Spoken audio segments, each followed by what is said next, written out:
Quelque chose a changé depuis le diagnostic. Même si quelque part, vous avez envie de continuer à faire comme avant, il s'avère que à un moment ou à un autre, le diagnostic vient faire bouger quelque chose, vient faire bouger quelque chose autour du regard que l'on porte sur nous, mais surtout sur la perception que l'on imagine que les autres portent sur nous, c'est-à-dire le regard des autres. On est vraiment là face à nos peurs les plus profondes, le regard de l'autre. Qu'est-ce que l'autre pense de moi? Est-ce qu'il va trouver que je suis fragile? Est-ce qu'il va sentir que je suis capable? Est-ce qu'il va me regarder avec pitié? Est-ce qu'il va avoir de la peine pour moi? Est-ce qu'il va s'en foutre complètement? Parfois, c'est aussi un ressenti qu'on peut avoir. Et ce regard des autres peut parfois être beaucoup plus énergivore que la maladie en elle-même. C'est-à-dire la manière dont on va se présenter aux autres. Qu'est-ce qui se passe quand ce regard des autres vient complètement nous handicaper émotionnellement et avoir un poids aussi important?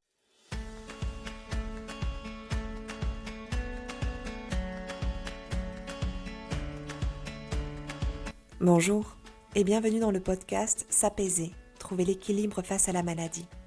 Je suis Lisa Brienne, psychosophrologue et thérapeute spécialisée dans l'accompagnement de la maladie. Je vis moi-même avec une sclérose en plaques depuis plus de 16 ans. Et comme vous, j'ai traversé toutes les phases émotionnelles qui accompagnent la maladie chronique, du choc initial à la recherche d'un nouvel équilibre. Dans ce podcast, je partage avec vous mon chemin vers l'apaisement, sans filtre et avec authenticité. Mais surtout, je vous propose des outils concrets, ceux que j'utilise au quotidien et ceux que j'enseigne aux personnes que j'accompagne, pour vous aider à trouver votre propre équilibre, quel que soit votre parcours de santé. Alors bienvenue dans cet espace où votre expérience est comprise et où la sécurité émotionnelle devient possible.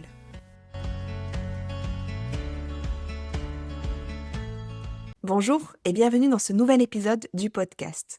Je suis très heureuse de vous accueillir aujourd'hui pour vous parler du regard des autres, le poids que cela peut avoir et surtout comment est-ce qu'on peut faire en sorte de s'en distancer, que cela puisse avoir moins d'impact sur nous. Pourquoi cet épisode? Parce que le regard des autres est certainement une des sources d'épuisement les plus silencieuses quand on vit avec la maladie, quand on vit avec une maladie chronique. Quelque part, toute notre énergie est mobilisée pour pouvoir nous adapter, pour pouvoir avancer, pour pouvoir faire face à cette maladie, mais en fonction de la manière et de ce qu'on perçoit des regards des autres, en fonction de l'intensité que l'on y met, en fonction de la manière dont on ressent le besoin de se protéger du regard des autres, ça peut avoir un réel impact dans notre manière d'avancer. Parce que ça va venir activer en nous une peur très archaïque, une peur très ancienne, la peur d'être exclu, la peur de ne plus faire partie du clan.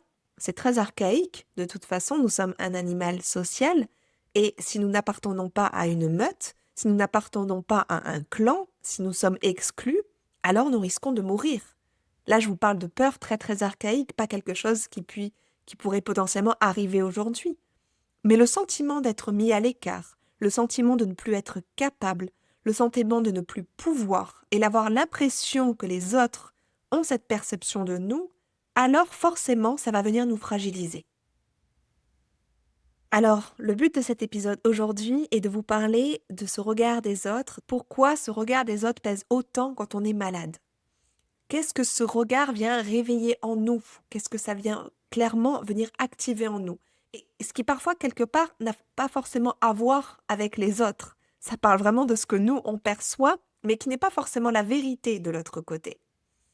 On va parler de pourquoi vous cherchez absolument à contrôler cette image que vous renvoyez aux autres. Avec peut-être même le fait de ne pas oser parler de la maladie dans le monde du travail, le fait de ne pas du tout pouvoir en parler même avec vos proches parfois. Et surtout, on va parler de comment pouvoir enfin vous libérer de cette dépendance au regard des autres. L'idée pour moi ici, c'est qu'à la fin de cet épisode, vous puissiez avoir une compréhension claire de ce mécanisme, de ce qui se met en place, un regard plus bienveillant envers vous-même et des pistes concrètes pour pouvoir vous libérer, vous détacher. En tout cas, mettre ça suffisamment à distance pour que ça ne vienne plus vous impacter émotionnellement. Et vous puissiez avancer, vous reconstruire et trouver votre propre équilibre dans la maladie, indépendamment des autres. Alors, dans un premier temps ici, je voudrais aborder la raison pour laquelle le regard des autres fait aussi mal. Pourquoi est-ce qu'on y est autant attaché? Je vous en ai dit un petit peu au tout début de l'épisode, le fait simplement que nous sommes de base un animal social et que dans notre construction, au niveau de notre cerveau reptilien, nous sommes persuadés, nous avons besoin des autres pour survivre. Et c'est vrai, on a tous besoin les uns des autres. Nos capacités à un endroit ne sont pas les mêmes qu'une autre personne. Et c'est le fait de se mettre en binôme, le fait de créer un partenariat, le fait d'avancer à 2, à 3, à 4 en meute, qui va nous permettre de pouvoir avancer, nous construire et surtout survivre. Et lorsqu'on vit avec une maladie chronique, lorsqu'un diagnostic a été posé, l'image de soi-même, déjà, à un moment ou à un autre, elle est complètement ébranlée. Qui je suis? Ça va venir vraiment toucher à mon identité profonde. Qu'est-ce que je suis maintenant? Qu'est-ce que je suis capable de faire? Est-ce que je continue à être désirable? Est-ce que je continue à être fiable? Est-ce que je continue à être utile dans un monde professionnel qui valorise la performance, le fait d'aller toujours jusqu'au bout, le fait de continuer, de montrer à quel point on est capable? Forcément, ça vient déstabiliser énormément. Qu'est-ce que je suis capable de faire aujourd'hui alors que mon corps, à ce moment-là, il m'a montré une faiblesse? Et dans ce contexte, le regard des autres va agir comme un miroir. C'est-à-dire qu'en fait, on va avoir l'impression de... C'est comme si ce regard-là allait pouvoir venir valider ou invalider le fait qu'on est capable. Si la personne nous regarde avec pitié, ça peut être insupportable. On va se dire, oh, mais pour qu'elle me regarde ainsi, de cette manière-là, ça veut dire que je ne suis plus capable. Mais, ou alors si elle me regarde avec un regard admiratif, en me disant, en renvoyant le fait que je suis fort, que j'arrive à avancer, à me battre, alors forcément, quelque part, ça va venir un petit peu nous faire du bien en nous disant, oh, je peux y arriver, je vais y arriver, je suis capable, je suis fort ou je suis forte. Mais c'est un peu comme ça peut agir un peu comme un miroir déformant, c'est que ça nous coupe notre ressenti à nous-mêmes et on va être uniquement à venir se valider ou s'invalider à travers le regard de l'autre. Je dis souvent aux personnes que j'accompagne, ce qu'on projette sur les autres, c'est vraiment ça parle de nous. Si quelque chose chez les autres va nous irriter, va nous agacer, ça va forcément venir parler de quelque chose de nous-mêmes qui nous irrite, qui nous agace, avec lequel on a du mal. Si à l'inverse, on admire quelque chose chez les autres, alors ça va forcément venir parler de quelque chose qui peut-être qu'on n'a pas conscience, des forces, des capacités dont on n'a pas conscience, mais que potentiellement demande qu'à être exploré. Et que justement, parce qu'on les voit chez les autres, peut-être qu'il est temps d'aller venir les réveiller chez nous. Alors, si au début on ne sait pas comment faire, peut-être qu'à travers un accompagnement, on peut trouver les pistes pour venir explorer, mais à partir du moment où ça nous bouge chez les autres, forcément, ça vient parler de nous. Et donc, ce regard que l'on imagine chez les autres, qui peut être de la pitié, de la commisération, voire de l'admiration, ça vient parler de nous. Et c'est là, avant toute chose, qu'il convient de pouvoir se protéger et d'agir pour nous, indépendamment de ce que les autres peuvent penser. Beaucoup de personnes que j'accompagne, qui sont en poste, au travail, ont beaucoup de mal à pouvoir en parler dans le milieu professionnel. C'est à la fois compréhensible, parce qu'il peut y avoir la peur de est-ce que l'entreprise va accepter, est-ce que je vais pouvoir continuer à travailler? Mais parfois, ça crée aussi, ça va mettre dans une certaine difficulté. C'est-à-dire qu'en fait, on veut continuer à faire exactement comme on faisait avant, sauf que notre corps a j'aime pas dire qu'il a moins de capacité, mais il est fragilisé. Et que plus on va prendre le temps d'en prendre soin, plus on va pouvoir continuer à travailler, continuer à être performant. Performant non pas en serrant les dents et je suis plus fort qu'elle et j'avance et je continue à avancer, mais simplement en étant dans la performance qui est la plus juste pour nous, qui nous permet de pouvoir continuer à avancer. On n'est pas sur un sprint, on est sur un marathon. C'est-à-dire qu'il convient de réajuster la vitesse pour qu'on puisse tenir dans la durée. Je vous parle de ça et en même temps, moi-même, j'ai mis très longtemps à parler de ma sclérose en plaques. Certains métiers que j'ai pris, j'en ai parlé tout de suite. Pour d'autres, et surtout un qui me plaisait énormément parce qu'il y avait beaucoup de voyages, le métier en tant que tel m'attirait beaucoup, j'en ai pas parlé. J'avais extrêmement peur que si jamais je disais ce qu'il en était par rapport à ma santé, alors on me refuse certaines missions, on me refuse certaines choses qui me faisaient vibrer. Par contre, à un moment ou à un autre, j'ai mis en place, j'ai créé une stratégie pour me sentir bien. Et à un moment ou à un autre, ça n'a plus suffi, ça n'était plus possible. Il a fallu que j'ose dire ce qu'il en était. Pas dans la plainte cette fois-ci, pas dans le fait d'avoir absolument besoin d'attirer l'attention, de dire: «Ben, en fait, je peux pas, je suis plus capable». C'était: «Je suis capable, je sais ce que je suis capable de faire» parce que je me connaissais, j'avais été suffisamment accompagnée, j'avais travaillé sur moi, je connaissais mes ressources, je savais ce qui me permettait d'avoir mon équilibre pour pouvoir continuer à travailler dans un poste qui me plaisait, en disant: «Je me connais, je connais mes ressources. Par contre, par exemple, ça n'est pas possible pour moi. Donc j'ai besoin de composer avec ça. Comment est-ce qu'on peut» et c'est là qu'on a une conversation constructive avec notre manager ou le N+2 ou l'entreprise en tant que telle. Comment on peut continuer à travailler ensemble et avancer ensemble pour que ce soit au mieux pour tout le monde? À la fois pour moi, c'est-à-dire que je tienne ce marathon puisque c'est lui que j'ai envie de faire et en même temps pour l'entreprise parce que, bah, quelque part, je suis un talent que l'entreprise n'a peut-être pas forcément envie de perdre. Deuxième point ici que je voudrais aborder, ce que ce regard réveille en nous.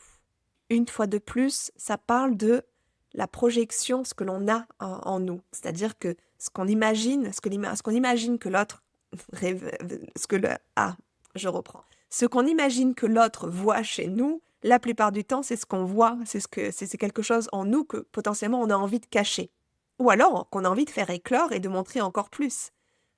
Il faut savoir que le but ultime étant de ne pas être rejeté du groupe. Le but ultime étant de pouvoir continuer à appartenir à un clan et donc à survivre. C'est très important de prendre conscience de ça. Et aussi prendre conscience que comme la maladie nous rend différents, et si vous me regardez en vidéo, je mets des guillemets parce que nous ne sommes pas différents, il faut vraiment prendre ça en compte, hein. On n'est pas que cette maladie, on a plein d'autres choses. Mais comme la maladie vient réveiller certaines choses, vient mettre certaines choses en lumière et qui convient peut-être de prendre un petit virage, un tournant, de fonctionner un peu différemment de ce qu'on faisait avant, forcément, ça vient réveiller la peur de dire: «Mais si je deviens différent, si je fonctionne différemment, est-ce qu'on va continuer à m'aimer? Est-ce qu'on va continuer à m'accepter?» Je prends souvent l'exemple, les personnes que j'accompagne, ça va être des personnes qui vont être à faire beaucoup pour les autres, qui portent beaucoup la charge, la responsabilité du bien-être des autres, qui sont souvent des personnes qui aiment se dévouer aux autres, faire plaisir, être beaucoup dans le soin, dans l'attention, qui vont prendre soin de l'entourage. Il y a les enfants, ça peut être au travail, la personne qui donne beaucoup au travail, ça peut être par rapport aux amis, la personne qui se rend toujours disponible. Qu'est-ce qui se passe si à un moment ou à un autre on se dit: «Oh, mais comment je vais faire, moi qui aime tellement faire ça? Qui je vais être si je ne suis plus capable de donner ça aux autres?» Et du coup là, le regard va venir éveiller, le regard que l'on imagine des autres, pardon, va venir éveiller de grandes peurs en nous. Et qu'est-ce qui va se passer si je suis plus capable d'être cette personne qui donne autant? Est-ce qu'on va continuer à m'accepter ou est-ce qu'à un moment ou à un autre, je vais me retrouver rejetée? Là, on est vraiment sur la peur que ça va venir réveiller, celle de ne plus être aimée, de ne plus être cette personne aimable que l'on a construit. Encore une fois, c'est très inconscient. On est d'accord que vous ne devenez pas moins aimable parce que vous êtes malade. Ça, c'est très important, absolument, à venir vérifier et à bien venir vous répéter avec force. Parce que dans ce troisième point que je voudrais aborder ici, je vais parler du piège de cette image que l'on cherche absolument à renvoyer. Comme notre peur, elle est d'être rejeté, on va avoir tendance à ce que j'appelle surperformer. C'est-à-dire que pour ne surtout pas montrer qu'on est moins en capacité, qu'il y a des fragilités, qu'on ne peut pas, on va avoir tendance à développer des stratégies d'image. Ce que j'appelle les stratégies d'image, c'est-à-dire qu'en fait, on va avoir tendance à vouloir en faire plus que même ce qu'on aurait fait en temps normal. Donc, à en faire encore plus pour montrer qu'on est capable. Ça peut être, par exemple, être encore plus, se dévouer encore plus aux autres, en donner encore plus, serrer les dents et se dire: «J'y vais, mais si je peux, mais si je peux. Surtout ne me regardez pas avec pitié». D'ailleurs, parfois même, ce qu'on va mettre en place, c'est qu'on va éviter de dire qu'on est malade. Ça nous permet surtout qu'on ne nous regarde pas comme quelqu'un de plus fragile. Ça va être aussi cette notion que je retrouve très souvent chez les personnes que j'accompagne, le fait de sourire, de dire: ça va bien toujours. D'être là: «Oui, oui, ça va. Tu vas bien? Oui, ça va». Alors que le corps est en souffrance, alors qu'on est épuisé, alors que la peur est là, alors que émotionnellement, on est en vrac. Clairement, on peut être très souvent en vrac. Et moins on s'écoute, moins on se donne le droit de prendre soin de nous et de faire attention à nous, plus clairement on finit en vrac émotionnellement. Avec de l'irritabilité, avec des pics de désespoir, des profondes tristesses, avec des crises d'angoisse, beaucoup d'anxiété. avec un épuisement énorme. C'est un espèce de cercle vicieux dans lequel, en fait, on n'a pas de porte de sortie parce qu'on n'est pas ce que j'appelle congruent. Congruent, c'est voici qui je suis, voici ce que je ressens, voici mes limites et voici ce que je présente aux autres. C'est-à-dire que je montre aux autres ce que je suis en réalité. Et je ne suis pas en train de leur montrer une personne qui est capable, qui peut continuer, qui serre les dents, qui avance envers et contre tout, et qui presque qui n'a pas de maladie en fait. Là, dans ces moments-là, effectivement, à un moment ou à un autre, on met notre système nerveux dans un état de survigilance parce qu'on on peut pas se permettre de baisser les bras, on peut pas se permettre de paraître faible. Et à ce moment-là, on a tendance à s'épuiser. Et à ce moment-là, clairement, on a tendance à mettre le corps vraiment encore plus en péril que ce qu'il est déjà. Le mot-clé dans ces moments-là, c'est cette notion d'être dans un hyper-contrôle pour la personne. Pour nous, c'est je vais tout contrôler pour surtout paraître normal. Mais qu'est-ce qu'on se fait du mal dans ces moments-là? Alors, dernier point ici, comment est-ce qu'on peut commencer à se libérer de ça? Se libérer du regard des autres, ça ne veut pas dire ne plus s'en préoccuper du tout. Ça ne veut pas dire que désormais, ça y est, je suis un électron libre et peu importe, je m'en fiche du regard des autres. Ça aura toujours un impact. C'est juste qu'il devient très important que ça ne soit pas le baromètre de votre valeur, que ça ne définisse pas votre capacité, votre valeur, qui vous êtes. Quelque part, maladie ou pas, c'est un travail de toute une vie, parfois d'arriver à se libérer du regard des autres. Mais c'est vraiment très important de pouvoir comprendre et reconnaître le mécanisme qui se met en place, que le regard de l'autre, ça vient parler de ce qui se passe en nous. Et plus on s'apaise avec ce qui se passe en nous, plus on est en mesure soit d'apaiser ce qu'on n'aime pas chez nous, soit de pouvoir valoriser et de pouvoir mettre en lumière ce qu'on admire chez les autres, qui quelque part est une résonance de ce qui se joue en nous, alors forcément, ça qui va nous permettre de petit à petit de construire ou de reconstruire cette estime de soi. L'estime de soi, la confiance en soi, c'est ce que j'appelle une capacité intrinsèque. Intrinsèque, ça veut dire à l'intérieur de soi. Ça veut dire que, par exemple, une capacité extrinsèque ou une compétence extrinsèque, ça peut être apprendre une nouvelle langue. Une nouvelle langue, en soi, tout le monde peut le faire. Tout le monde peut très bien décider d'apprendre le japonais ou le chinois. Avec plus ou moins d'envie, plus ou moins d'appétence, ça va nous plaire, avec plus ou moins de stimulation, mais éventuellement on prend un prof, éventuellement on apprend avec Internet, on s'y met, et dans la répétition, au fur et à mesure, on va finir par apprendre. Peut-être pas énormément si jamais on n'aime vraiment pas ça, peut-être beaucoup parce qu'on est passionné et on va y passer beaucoup de temps, mais en soi, tout le monde peut. Par contre, la confiance en soi, c'est quelque chose qui va s'apprendre que dans le faire, que dans l'action, que dans les petites actions qui vont être des réussites, que dans le fait d'y aller malgré la peur. Et petit à petit, ça va se construire et ça va venir nous valoriser, ça va venir nous faire du bien, nous montrer qu'en fait, on est capable. Finalement, en fait, on est capable, on peut. Alors qu'on s'imaginait qu'on n'en était plus du tout capable, on peut arriver à faire certaines choses. À partir du moment où on se valorise là-dessus, à partir du moment où on vient se reconstruire là-dessus, le regard des autres prend de moins en moins d'importance. Si je reprends dans ce que j'ai traversé, effectivement, au tout début, je me sentais plus capable.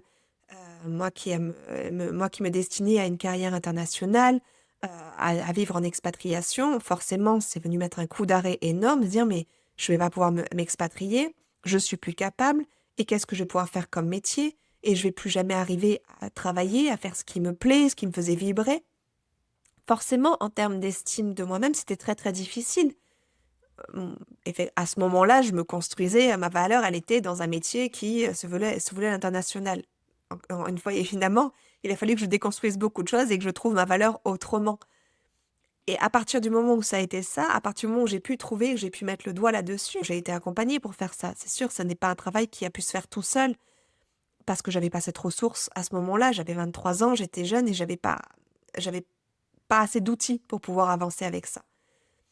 Et petit à petit, ça s'est mis en place que, en fait, peu importe ce que je construis, peu importe ce que je mets en place, ma valeur, elle est à l'intérieur de moi et peu importe ce que vont penser les autres de moi. En fait, oui, j'ai cette maladie, oui, il y a des choses que je peux moins faire, oui, il y a des endroits où je peux moins aller, mais ça ne vient pas entacher qui je suis, ça ne vient pas entacher ma valeur. Si je peux mettre une métaphore ici, c'est vraiment de passer d'une boussole externe à soi qui va établir la jauge, oui, je suis bien, oui, je suis quelqu'un de bien, à une boussole intérieure. Et plus on va venir travailler à faire monter cette boussole à l'intérieur de nous, plus le regard des autres va avoir de moins en moins d'impact.